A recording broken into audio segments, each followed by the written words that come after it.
وقال الذين لا يرجون لقاءنا لولا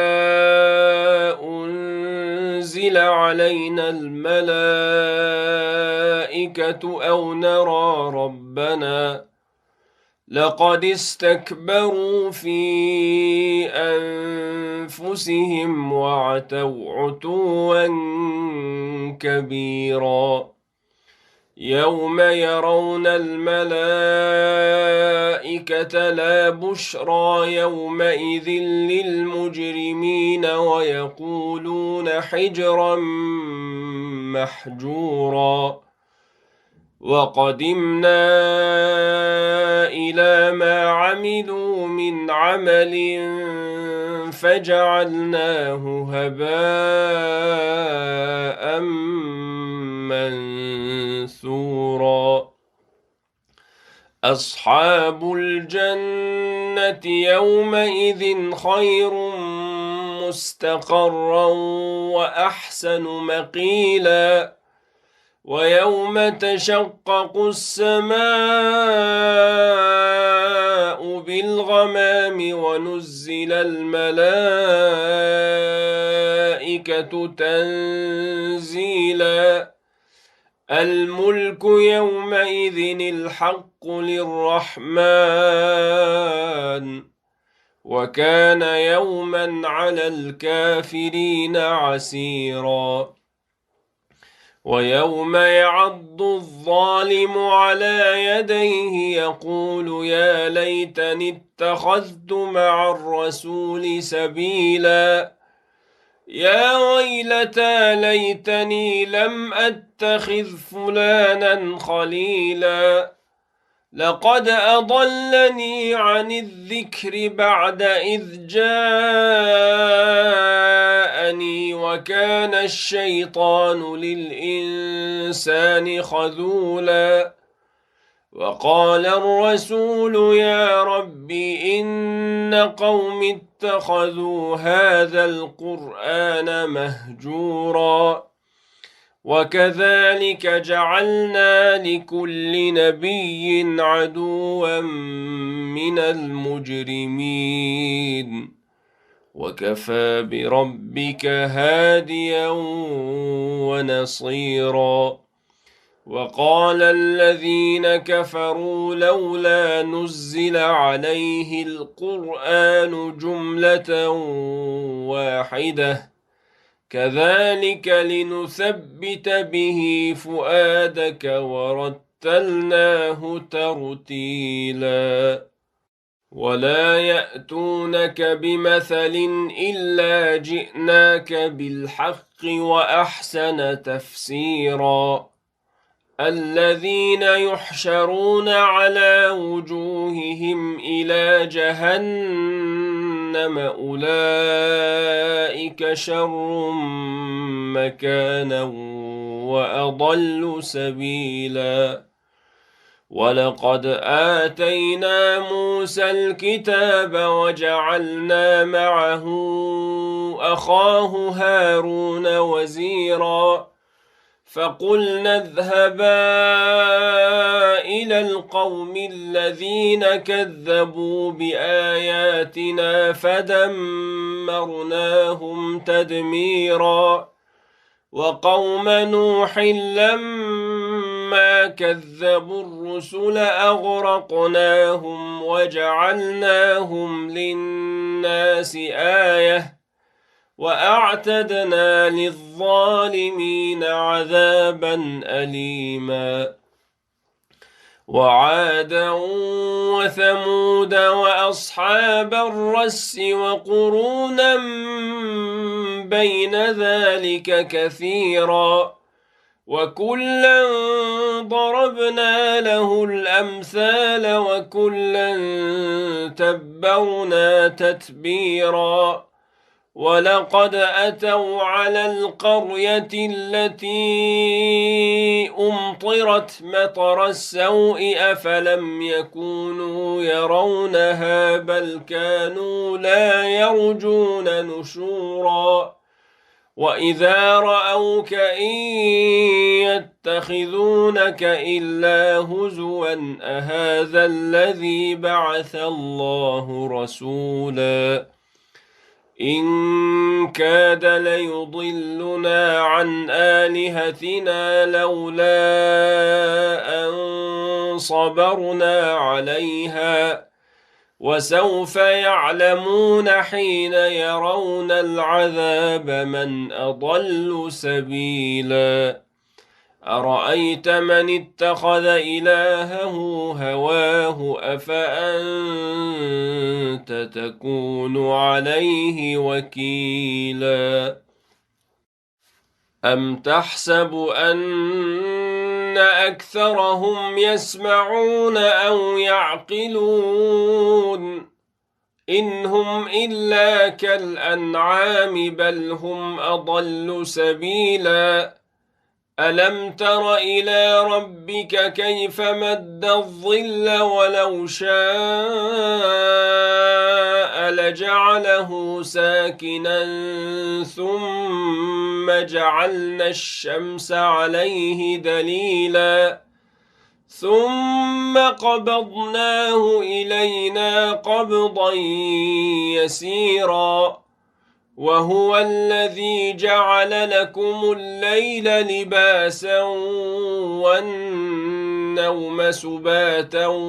وجعلنا النهار نشورا وهو الذي أرسل الرياح بشرا بين يدي رحمته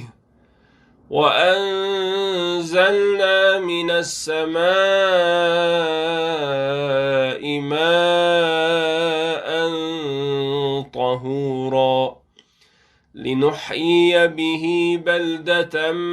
ميتا ونسقيه مما خلقنا أنعاما وأناسيا كثيرا ولقد صرفناه بينهم ليذكروا فأبى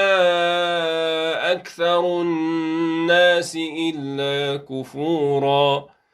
ولو شئنا لبعثنا في كل قرية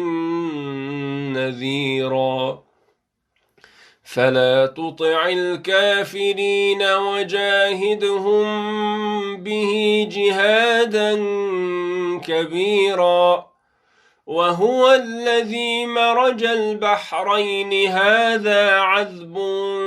فرات وهذا ملح أجاج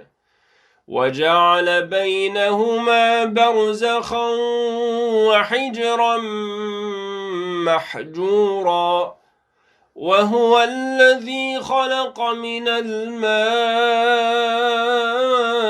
بشرا فجعله نسبا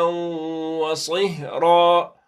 وكان ربك قديرا ويعبدون من دون الله ما لا ينفعهم ولا يضرهم وكان الكافر على ربه ظهيرا وما أرسلناك إلا مبشرا ونذيرا قل ما أسألكم عليه من أجر إلا من شاء أن يتخذ إلى ربه سبيلا وتوكل على الحي الذي لا يموت وسبح بحمده وكفى به بذنوب عباده خبيرا الذي خلق السماوات والأرض وما بينهما في 6 أيام ثم استوى على العرش الرحمن فاسأل به خبيرا وإذا قيل لهم اسجدوا للرحمن قالوا وما الرحمن أنسجد لما تأمرنا وزادهم نفورا تبارك الذي جعل في السماء بروجا وجعل فيها سراجا وقمرا منيرا وهو الذي جعل الليل والنهار خلفة لمن أراد أن يذكر أو أراد شكورا وعباد الرحمن الذين يمشون على الأرض هونا وإذا خاطبهم الجاهلون قالوا سلاما والذين يبيتون لربهم سجدا وقياما والذين يقولون ربنا اصرف عنا عذاب جهنم إن عذابها كان غراما إنها ساءت مستقرا ومقاما والذين إذا أنفقوا لم يسرفوا ولم يقتروا وكان بين ذلك قواما والذين لا يدعون مع الله إلها آخر ولا يقتلون النفس التي حرم الله إلا بالحق ولا يزنون ومن يفعل ذلك يلقى أثاما يضاعف له العذاب يوم القيامة ويخلد فيه مهانا إلا من تاب وآمن وعمل عملا صالحا فأولئك يبدل الله سيئاتهم حسنات وكان الله غفورا رحيما ومن تاب وعمل صالحا فإنه يتوب إلى الله متابا والذين لا يشهدون الزور وإذا مروا باللغو مروا كراما والذين إذا ذكروا بآيات ربهم لم يخروا عليها صما وعميانا والذين يقولون ربنا هب لنا من أزواجنا وذرياتنا قرة أعين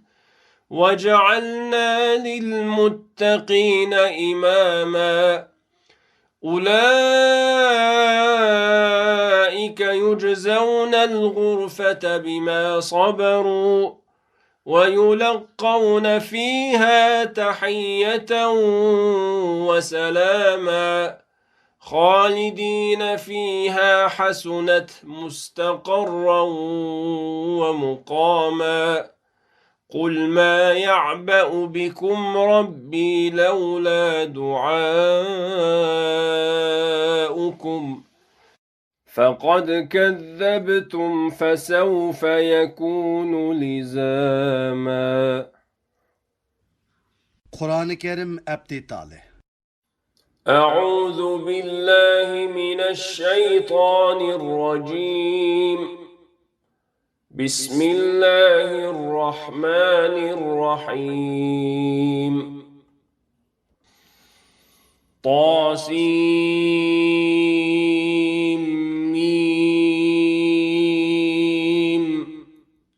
تلك آيات الكتاب المبين لعلك باخع نفسك ألا يكونوا مؤمنين إن نشأ ننزل عليهم من السماء آية فظلت أعناقهم لها خاضعين وما يأتيهم من ذكر من الرحمن محدث إلا كانوا عنه معرضين فقد كذبوا فسيأتيهم أنباء ما كانوا به يستهزئون أولم يروا إلى الأرض كم أنبتنا فيها من كل زوج كريم إن في ذلك لآية وما كان أكثرهم مؤمنين وإن ربك لهو العزيز الرحيم وإذ نادى ربك موسى أن ائت القوم الظالمين قوم فرعون ألا يتقون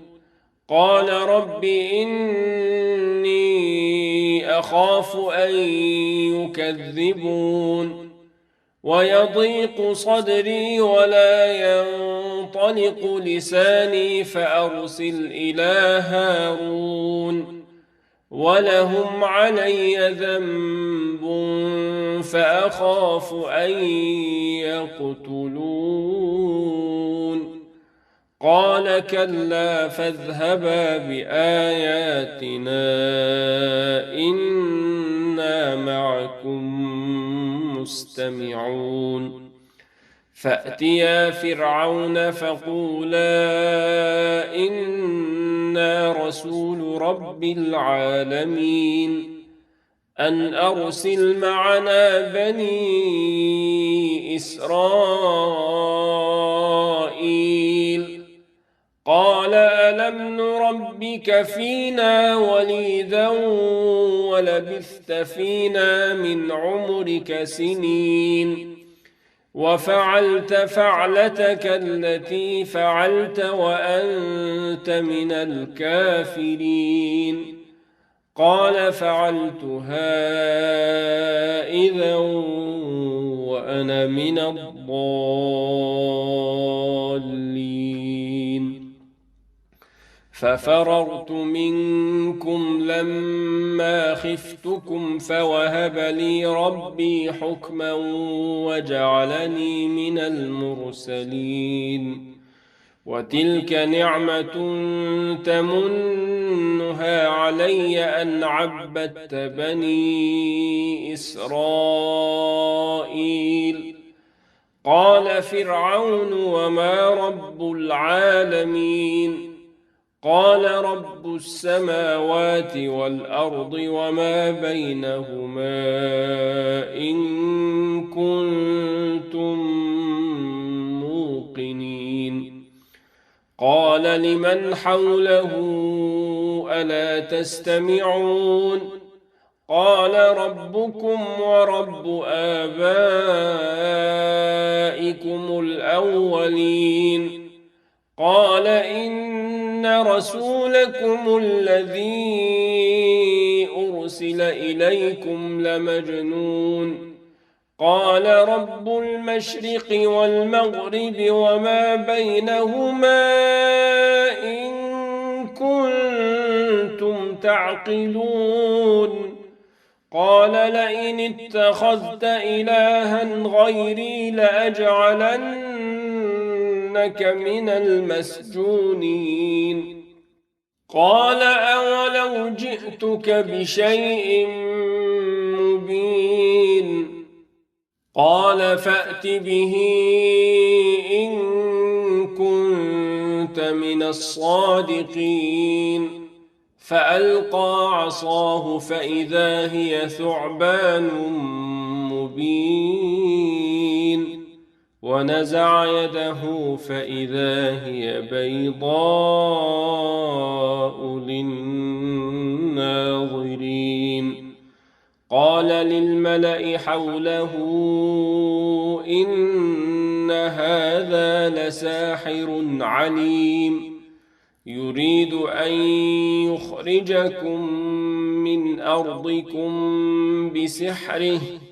فماذا تأمرون قالوا أرجه وأخاه وابعث في المدائن حاشرين يأتوك بكل سحار عليم فجمع السحرة لميقات يوم معلوم وقيل للناس هل أنتم مجتمعون لعلنا نتبع السحرة إن كانوا هم الغالبين فلما جاء السحرة قالوا لفرعون أئن لنا لأجرا إن كنا نحن الغالبين قال نعم وإنكم إذا لمن المقربين قال لهم موسى ألقوا ما أنتم ملقون فألقوا حبالهم وعصيهم وقالوا بعزة فرعون إنا لنحن الغالبون فألقى موسى عصاه فإذا هي تلقف ما يأفكون فألقي السحرة ساجدين قالوا آمنا برب العالمين رب موسى وهارون قال آمنتم له قبل أن آذن لكم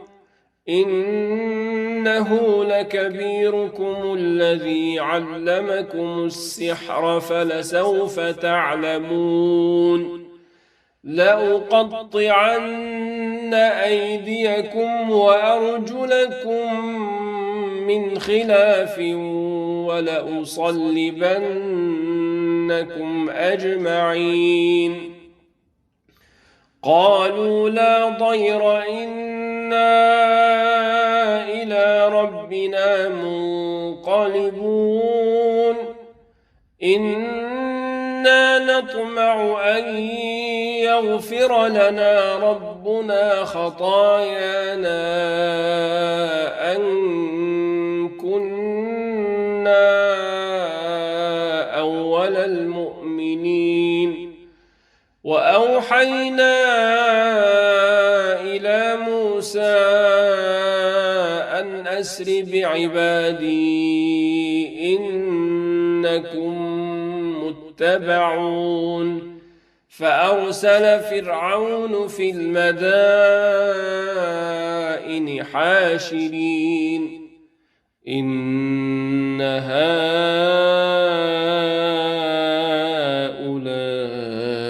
لشرذمة قليلون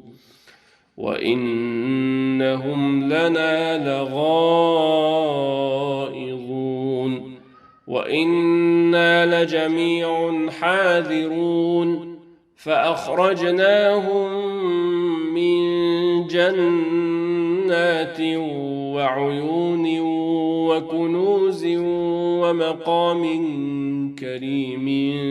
كذلك وأورثناها بني إسرائيل فأتبعوهم مشرقين فلما تراءى الجمعان قال أصحاب موسى إنا لمدركون قال كلا إن معي ربي سيهدين فأوحينا إلى موسى أن اضرب بعصاك البحر فانفلق فكان كل فرق كالطود العظيم وأزلفنا ثم الآخرين وأنجينا موسى ومن معه أجمعين ثم أغرقنا الآخرين إن في ذلك لآية وما كان أكثرهم مؤمنين وإن ربك لهو العزيز الرحيم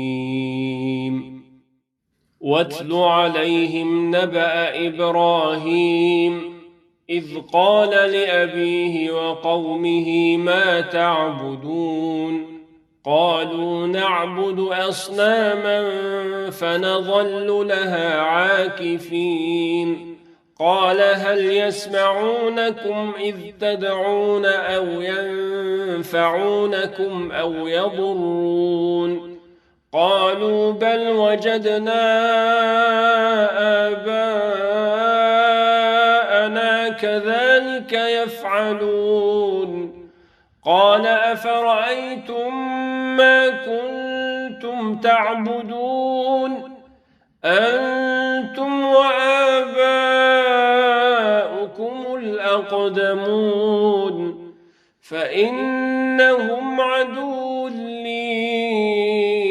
إلا رب العالمين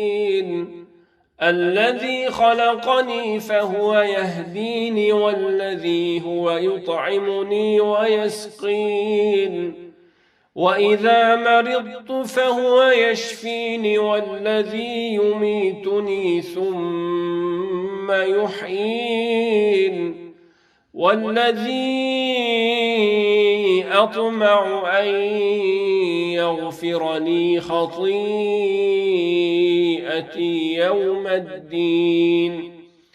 رب هب لي حكما وألحقني بالصالحين واجعل لي لسان صدق في الآخرين واجعلني من ورثة جنة النعيم واغفر لأبي إنه كان من الضالين ولا تخزني يوم يبعثون يوم لا ينفع مال ولا بنون إلا من أتى الله بقلب سليم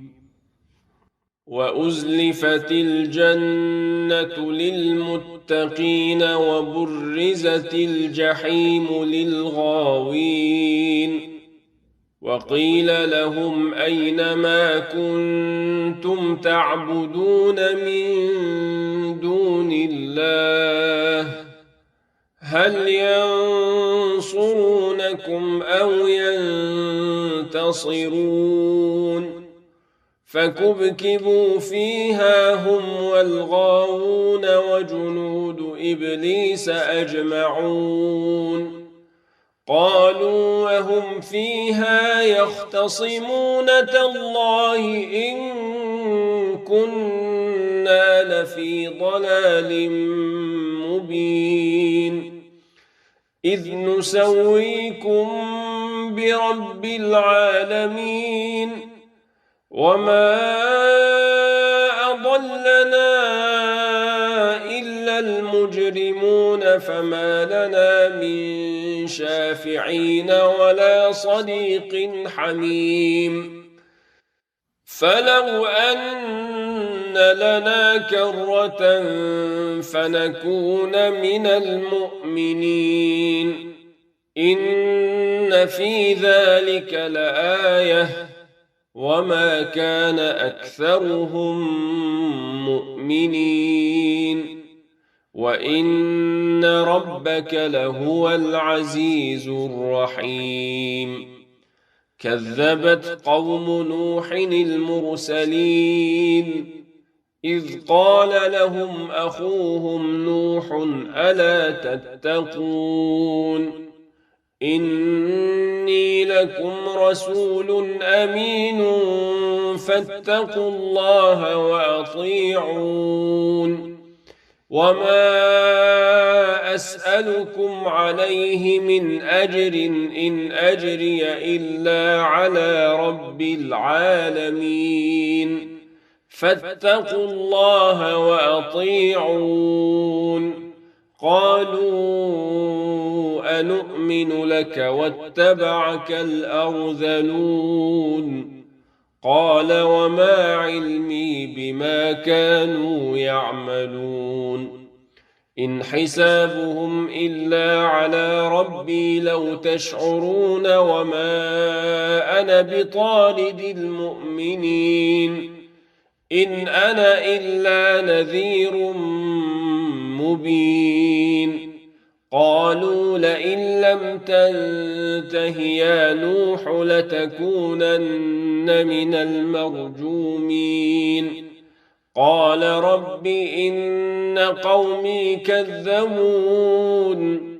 فافتح بيني وبينهم فتحا ونجني ومن معي من المؤمنين فأنجيناه ومن معه في الفلك المشحون ثم أغرقنا بعد الباقين إن في ذلك لآية وما كان أكثرهم مؤمنين وإن ربك لهو العزيز الرحيم كذبت عاد المرسلين إذ قال لهم أخوهم هود ألا تتقون إني لكم رسول أمين فاتقوا الله وأطيعون وما أسألكم عليه من أجر إن أجري إلا على رب العالمين أتبنون بكل ريع آية تعبثون وتتخذون مصانع لعلكم تخلدون وإذا بطشتم جبارين فاتقوا الله وأطيعون واتقوا الذي أمدكم بما تعلمون أمدكم بأنعام وبنين وجنات وعيون إني أخاف عليكم عذاب يوم عظيم قالوا سواء علينا أوعظت أم لم تكن من الواعظين إن هذا إلا خلق الأولين وما نحن بمعذبين فكذبوه فأهلكناهم إن في ذلك لآية وما كان أكثرهم مؤمنين وإن ربك لهو العزيز الرحيم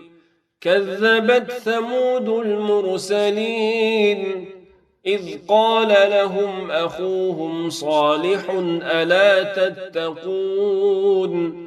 إني لكم رسول أمين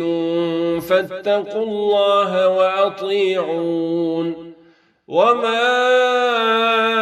أسألكم عليه من أجر إن أجري إلا على رب العالمين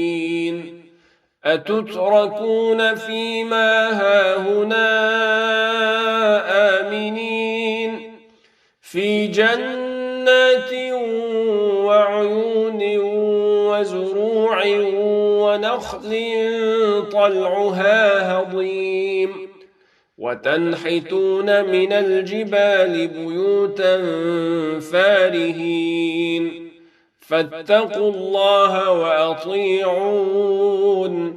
ولا تطيعوا أمر المسرفين الذين يفسدون في الأرض ولا يصلحون.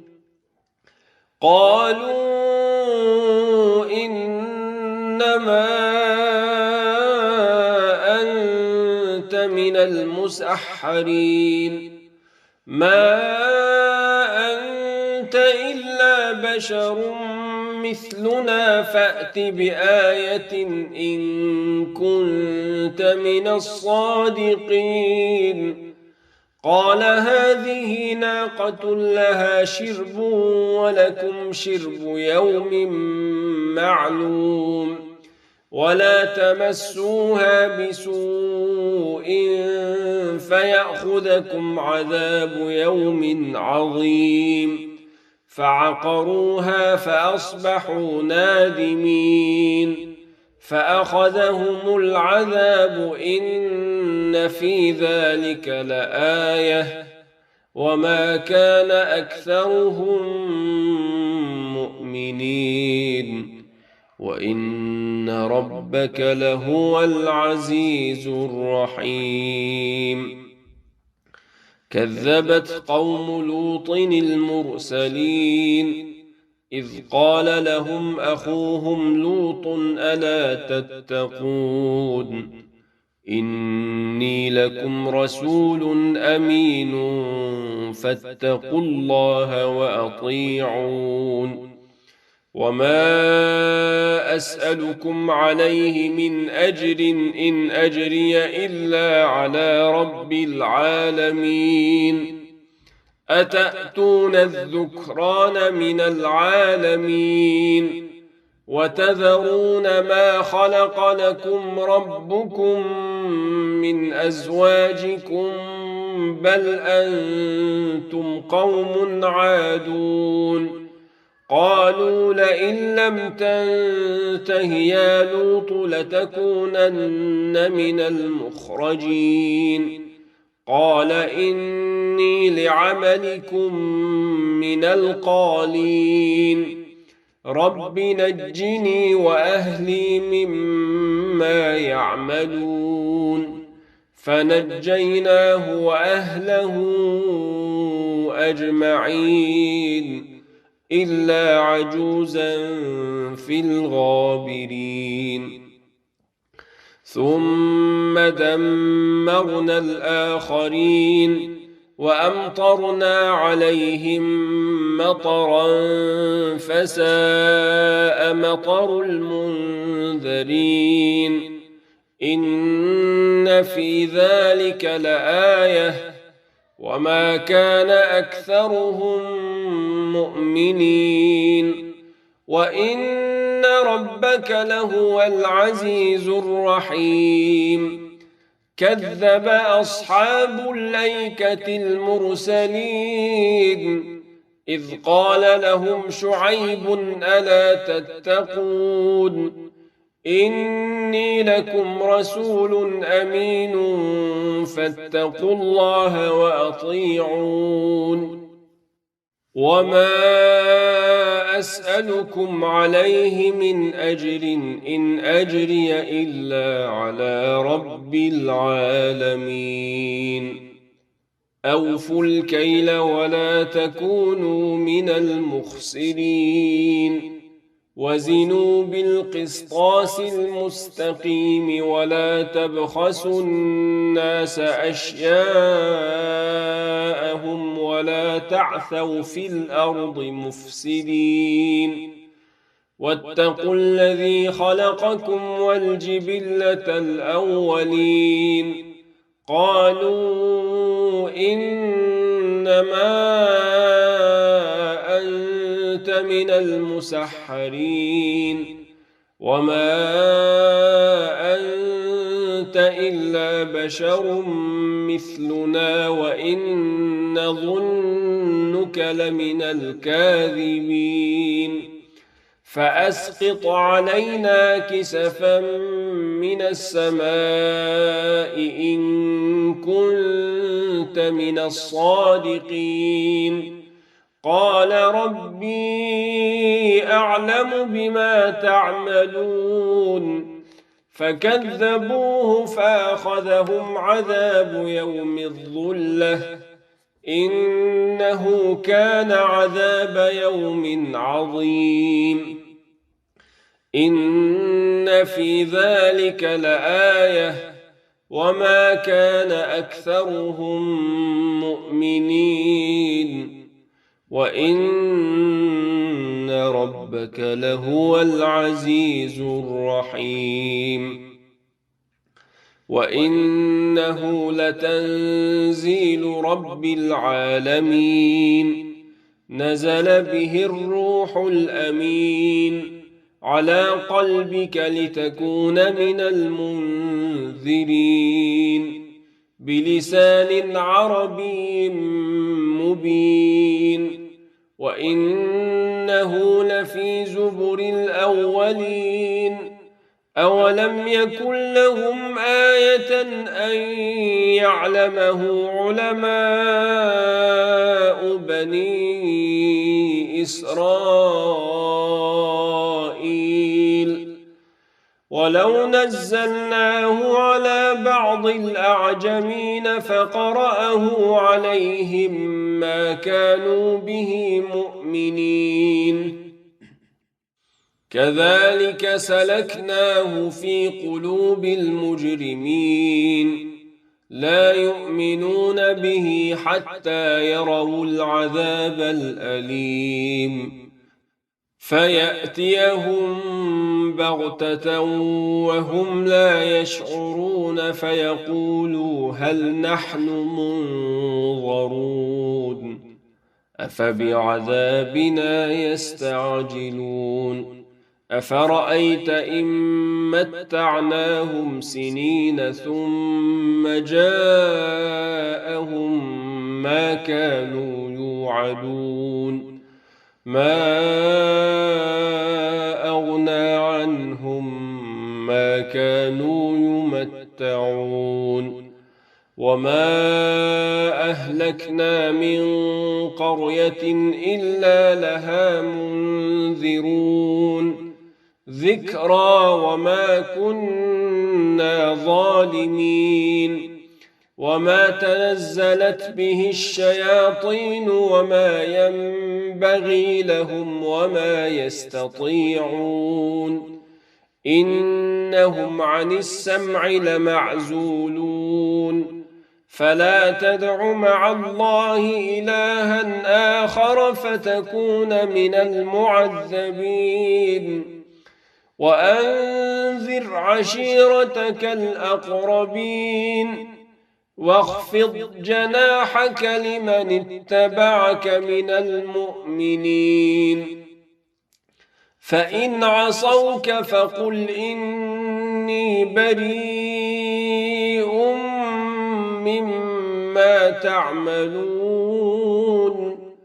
وتوكل على العزيز الرحيم الذي يراك حين تقوم وتقلبك في الساجدين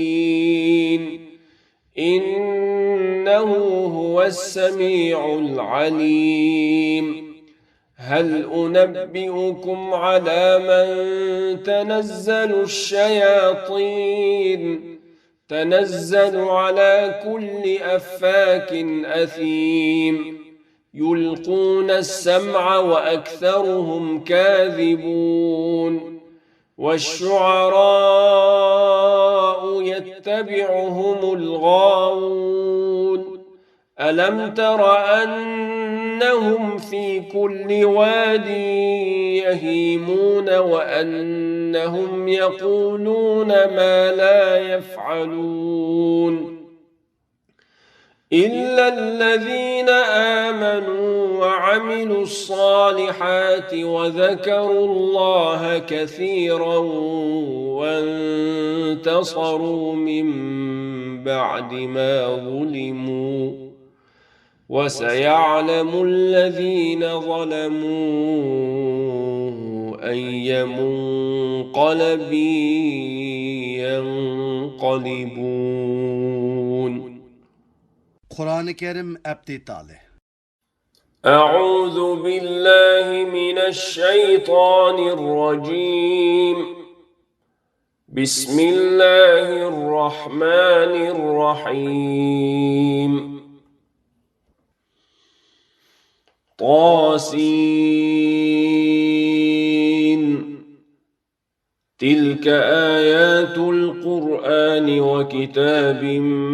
مبين هدى وبشرى للمؤمنين الذين يقيمون الصلاة ويؤتون الزكاة وهم بالآخرة هم يوقنون إن الذين لا يؤمنون بالآخرة زينا لهم أعمالهم فهم يعمهون أولئك الذين لهم سوء العذاب وهم في الآخرة هم الأخسرون وإنك لتلقى القرآن من لدن حكيم عليم إذ قال موسى لأهله إني آنست نارا سآتيكم منها بخبر أو آتيكم بشهاب قبس لعلكم تصطلون فلما جاءها نودي أن بورك من في النار ومن حولها وسبحان الله رب العالمين يا موسى إنه أنا الله العزيز الحكيم وألق عصاك فلما رآها تهتز كأنها جان ولا مدبرا ولم يعقب يا موسى لا تخف إني لا يخاف لدي المرسلون إلا من ظلم ثم بدل حسنا بعد سوء فإني غفور رحيم وأدخل يدك في جيبك تخرج بيضاء من غير سوء في 9 آيات إلى فرعون وقومه إنهم كانوا قوما فاسقين فلما جاءتهم آياتنا مبصرة قالوا هذا سحر مبين وجحدوا بها واستيقنتها أنفسهم ظلما وعلوا فانظر كيف كان عاقبة المفسدين ولقد آتينا داود وسليمان علما وقال الحمد لله الذي فضلنا على كثير من عباده المؤمنين وورث سليمان داود وقال يا أيها الناس علمنا منطق الطير وأوتينا من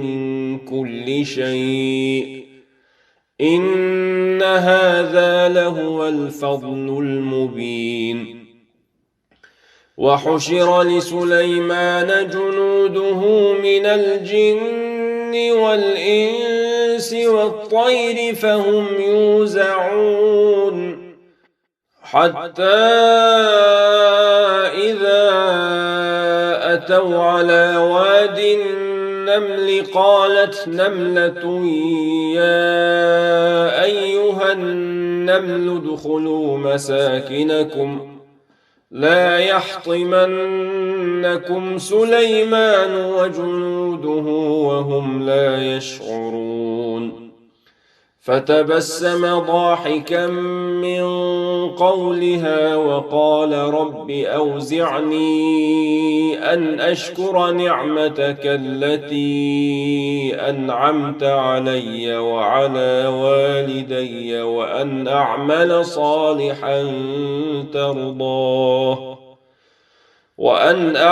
صالحا ترضاه وأدخلني برحمتك في عبادك الصالحين. وتفقد الطير فقال ما لي لا أرى الهدهد أم كان من الغائبين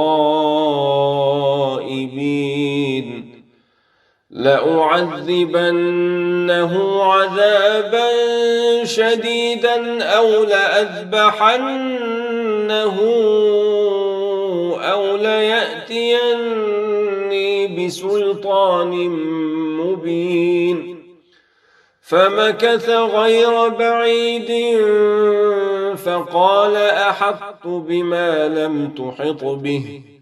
وجئتك من سبأ بنبأ يقين.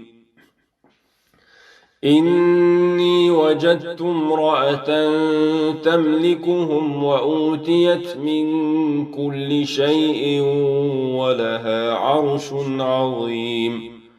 وجدتها وقومها يسجدون للشمس من دون الله وزين لهم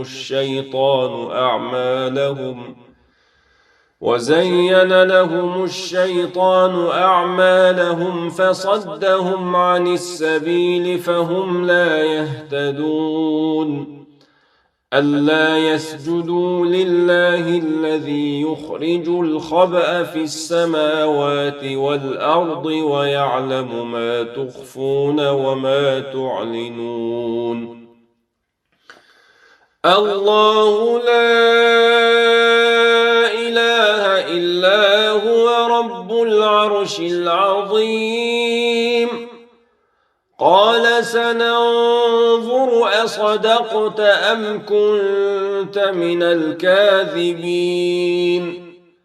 اذهب بكتابي هذا فألقه إليهم ثم تول عنهم فانظر ماذا يرجعون. قالت يا أيها الملأ إني ألقي إلي كتاب كريم إنه من سليمان وإنه بسم الله الرحمن الرحيم ألا تعلوا علي وأتوني مسلمين. قالت يا أيها الملأ أفتوني في أمري ما كنت قاطعة أمرا حتى تشهدون. قالوا نحن أولو قوة وأولو بأس شديد والأمر إليك فانظري ماذا تأمرين. قالت إن الملوك إذا دخلوا قرية أفسدوها وجعلوا أعزة أهلها أذلة وكذلك يفعلون. وإني مرسلة إليهم بهدية فناظرة بما يرجع المرسلون. فلما جاء سليمان قال أتمدونني بمال فما آتاني الله خير مما آتاكم بل أنتم بهديتكم تفرحون. ارجع إليهم فلنأتينهم بجنود لا قبل لهم بها ولنخرجنهم منها